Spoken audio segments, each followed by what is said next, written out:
தெரியாது. என் மேல அவதூறு பரப்புனா அது மக்கள் மேல அவதூறு பரப்புற மாதிரின்னு. எனக்கு அரசியல் தெரியலன்னு சொன்னா அது மக்களுக்கு அரசியல் தெரியலன்னு சொல்ற மாதிரின்னு. என்ன அசிங்கமா பேசினா அது மக்கள் அசிங்கமா பேசுற மாதிரின்னு. எனக்கு எதிராக செய்யற ஒவ்வொரு செயலும் அது மக்களுக்கு எதிராக செய்யற செயல் அவங்களுக்கு தெரியாம போச்சு. இந்த விஜயும் மக்களும் வேறு வேறு இல்லை. இந்த விஜயும் மக்களும் ரத்தமும் சதையும் மாறி உடலும் உயிரும் மாறி ஒன்னிலிருந்து ஒண்ண பிரிக்கவே முடியாது. எஸ், சென்சிட்டிவான சென்டிமெண்ட், அது சென்சிட்டிவான சென்டிமெண்ட்.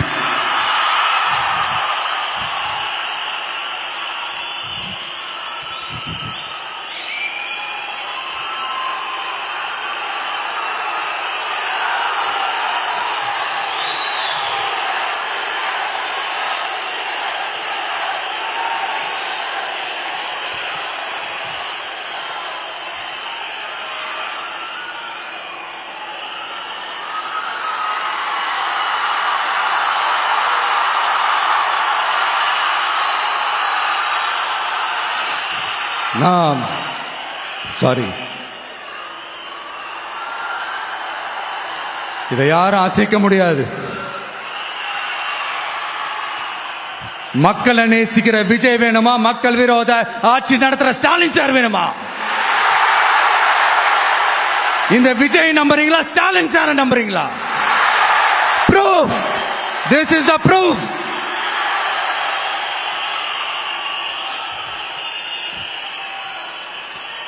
இந்த தீய சக்தி, ஊழல் சக்தி, இதெல்லாம் ஏன் சொல்றோம், எதுக்கு சொல்றோம், யார சொல்றோன்றதெல்லாம் மக்களுக்கு தெளிவா தெரியும். அதே மாதிரி டிவிகேவுக்கு போட்டி டிஎம்கே தான்றதும் மக்களுக்கு தெளிவா தெரியும். அப்படி இருக்கும்போது நாம ஏதாவது பேசினா வாண்டடா சில பேர் வந்து வண்டியில ஏறி உட்கார்ந்துக்கிறாங்க. ஆமா, வாண்டடா சில பேர் வண்டியில ஏறி உட்கார்ந்துக்கிட்டு குரல் கொடுக்கறாங்க. சீரியஸா ஒரு போட்டி நடந்துகிட்டு இருக்கும் போது இங்க காமெடிக்கெல்லாம் இடம் இல்லை பாஸ். இதெல்லாம் மக்களுக்கு தெளிவா தெரியும்.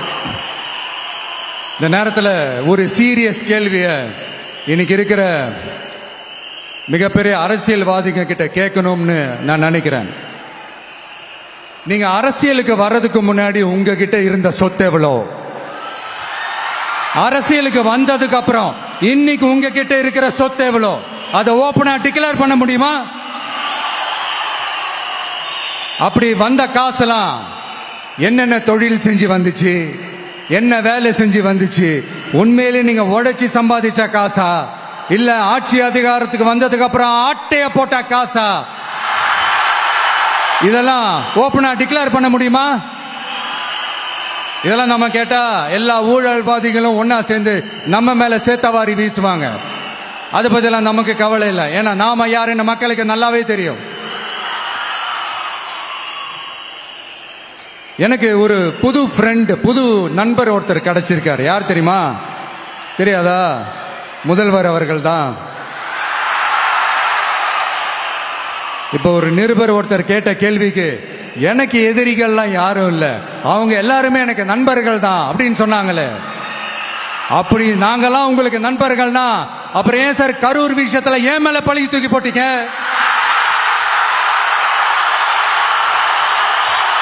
உங்களுக்கு மனசாட்சின்னு ஒண்ணு இருந்தா அப்படி பேசிருப்பீங்களா?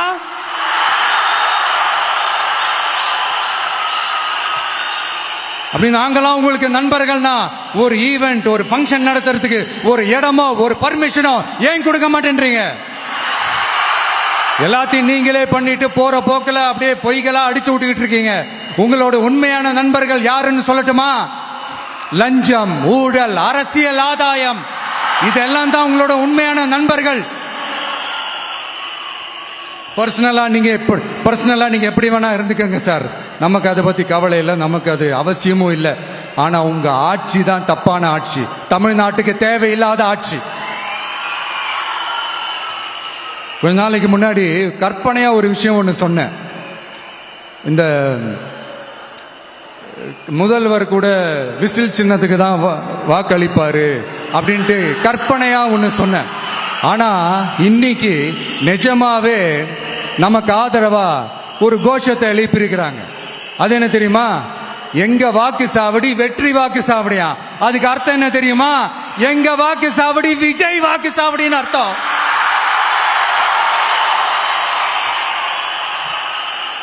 அது சரி, மக்களோட இந்த ஆதரவை பார்த்துட்டு அவர் அறியாமலே எப்படி பேசிட்டாரு என்னமோ தெரியல.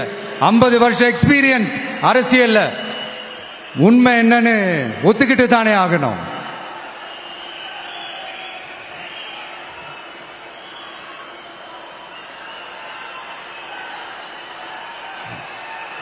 ஜனநாயகம்ங்கிறது பெரும்பான்மை ஆட்சி அதிகாரம் சார்ந்தது மட்டும் இல்ல, சிறுபான்மை மக்களின் உரிமைகள் உணர்வுகளும் புனிதம்னு நினைச்சு அதையெல்லாம் காப்பதற்கு பெயர் தான் ஜனநாயகம்னு 1963 அறிஞர் அண்ணா பார்லிமெண்ட்ல பேசினதை நாம இங்க சொல்றது ரொம்ப பொருத்தமா இருக்கும்.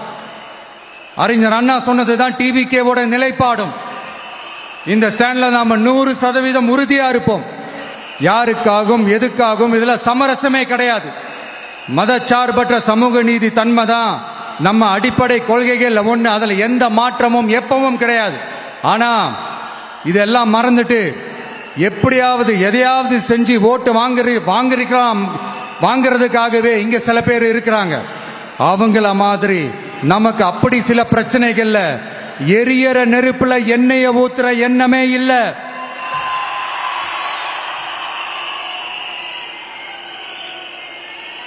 இங்க சில அரசியல் கட்சிகளும் சில அரசியல் தலைவர்களும் ஒரு சில நேரங்களில் அமைதியா இருந்தாலே போதும், ஒரு பிரச்சனையும் வராது. இப்போ கரண்ட்ல இருக்கிற சில பிரச்சனைக்கு வருவோம். இந்த கரண்ட் பிரச்சனைக்கு வருவோம். மாசம் மாசம் கரண்ட் பில்லு கட்டுற மாதிரி மாத்துவோம்னு சொன்னீங்களே, செஞ்சீங்களா? நிறைய வீடுகள்ல 100 யூனிட் தான் அந்த கரண்ட் செலவாகுது ஒரு மாசத்துக்கு. மாசம் மாசம் நீங்க அந்த பில்லு கொடுத்தீங்கன்னா அவங்களுக்கு அது ஃப்ரீ ஆயிடும். அவங்க அந்த காசு கட்ட தேவையே இல்லை. ஆனா 2 மாசத்துக்கு ஒரு வாட்டி அந்த பில்லு கொடுத்தீங்கன்னா, இப்ப சப்போஸ் அது 200 யூனிட்டுக்கு மேல போச்சுன்னா அது அவங்களுக்கு ஒரு மிகப்பெரிய சுமை தானே. இது எந்த கணக்கில் எடுத்துக்கிறது? ஒரு மாதிரி ஒரு மாடர்ன் கரப்ஷன் அப்படின்னு எடுத்துக்கலாமா? அடுத்து பஸ் வசதி. நிறைய கிராமங்கள்ல பஸ் வசதி இல்லைன்னு சொன்னா இந்த ஒட்டுமொத்த திமுக அரசும் கத்திக்கிட்டு வந்துருவாங்க. நாங்க பஸ் விடாத கிராமங்களே இல்ல அப்படின்னு சொல்லுவாங்க. அப்படி அது உண்மை அப்படின்னா முதல்வர் அவர்கள் கிட்ட நம்ம தங்கச்சி ஒருத்தவங்க ஒரு கேள்வி கேட்டாங்களே, எங்க ஊருக்கு ஒரு மினி பஸ் ஆவது விடுங்க சார் அப்படின்னு கேட்டாங்களே, அது எந்த கணக்கில் எடுத்துக்கிறது? நிறைய மலை கிராமங்கள்ல பஸ் வசதி இல்ல, நிறைய மலை கிராமங்கள்ல ஹாஸ்பிட்டல் வசதி இல்ல. இது ரெண்டுமே எவ்வளவு முக்கியமான ஒரு விஷயங்கள். பஸ் வசதியும் ஹாஸ்பிட்டல் வசதியும் இல்லாததுனால வீட்டிலேயே பிரசவம் பார்க்கிற அந்த ஆபத்து இருக்குதுன்னு எவ்வளவு நியூஸ் பார்க்கிறோம். இதெல்லாம் எந்த கணக்கில் சேர்த்துக்கிறது? அடுத்து இது எல்லா மீட்டிங்லயும் பேசுறதுதான் பெண்களுக்கு பாதுகாப்பு நம்பர் 1 இருக்குது தமிழ்நாட்டில் அப்படின்னு சொல்றாங்க. அப்புறம் அது என்ன வி சேஃப் மாடலா? பெண்கள் என்ன சொல்றாங்க தெரியுமா? அது வி சேஃப் மாடல் இல்ல, வி ஆர் நாட் சேஃப் மாடல்னு சொல்றாங்க. இப்படி இருக்கிறப்போ தமிழ்நாட்டில் எங்க போனாலும் பெண்களுக்கு பாதுகாப்பு அப்படியே கொட்டி கிடக்குதான். இப்படி சொன்னா எப்படி சார்? கேட்கறவங்க என்ன கேசரி சாப்பிடுறாங்க நினைச்சீங்களா?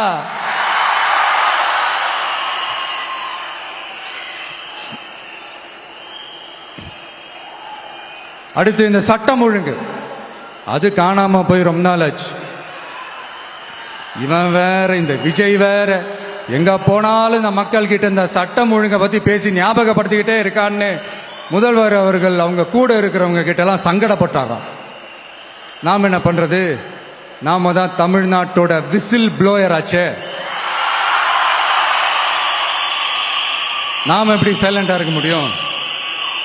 நாமளும் கேள்வியா கேட்கிறோம், ஆனா பதில்லாம் வந்த மாதிரியே தெரியல.